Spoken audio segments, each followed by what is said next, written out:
सिलगढीबाट कोलकाता जानका लागि रात्रिकालीन ट्रेन सञ्चालनको माग गर्दै रेल मन्त्री अश्विनी वैष्णवलाई पत्र लेखे सिलगढीका विधायक शङ्कर घोषले। उत्तर बङ्गालको एक महत्त्वपूर्ण सहर हो सिलगढी, तर यहाँबाट राज्यको अर्को महत्त्वपूर्ण सहर तथा राज्यको राजधानी कलकत्ता जानका लागि रात्रिकालीन कुनै ट्रेनको व्यवस्था गरिएको छैन। तथापि अन्तिम ट्रेन राति 8:40 बजे चल्नेछ। मानिसहरूको अन्तिम आशा पनि यही ट्रेन नै हो। त्यसकारण धेरै मानिसहरू विभिन्न कामहरू सकेपछि राति 10 बजेपछि कलकत्ता फर्कन सक्दैनन्। त्यसैका लागि उनीहरूले अर्को दिन पर्खिनुपर्छ अथवा अत्यावश्यक अवस्थामा निजी भाडामा गाडी लिएर धेरै पैसा खर्च गरेर राजधानीतर्फ यात्रा गर्नुपर्ने हुन्छ।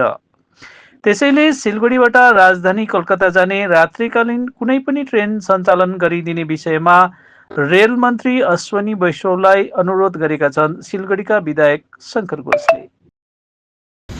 উত্তরবঙ্গের অন্যতম গুরুত্বপূর্ণ শহর শিলিগুড়ি রাত্রিকালীন অবস্থায় পশ্চিমবঙ্গের রাজধানী থেকে কলকাতা থেকে পারতপক্ষে সেটা বিচ্ছিন্ন হয়ে যায়। তার কারণ আমাদের বাস, প্লেন বা ট্রেন এই সার্ভিসগুলো শিলিগুড়ি থেকে কলকাতা অবধি রাত্রে 8:40-এর পরে সেই অর্থে থাকে না বললেই চলে।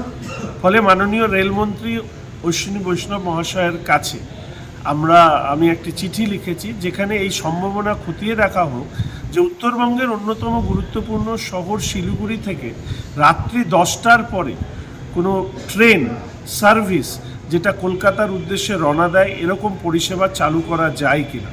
তাহলে উত্তরবঙ্গের সমস্ত শহরগুলি নিশ্চিতভাবে উপকৃত হবে এবং রাত্রিকালীন যে যোগাযোগ বিচ্ছিন্নতা পশ্চিমবঙ্গের রাজধানী কলকাতা থেকে সেটাও মিটবে। এই ব্যাপারে আমি মাননীয় সাংসদ রাজু বিস্তা মহাশয় এবং মাননীয় সাংসদ জয়ন্ত রায় মহাশয়ের সহযোগিতা প্রার্থনা করছি। আশা করি উত্তরবঙ্গের মানুষের চাহিদা পূর্ণ করবার ক্ষেত্রে রেল মন্ত্রক এবং মাননীয় প্রধানমন্ত্রী এই ব্যাপারে দৃষ্টিপাত করবেন।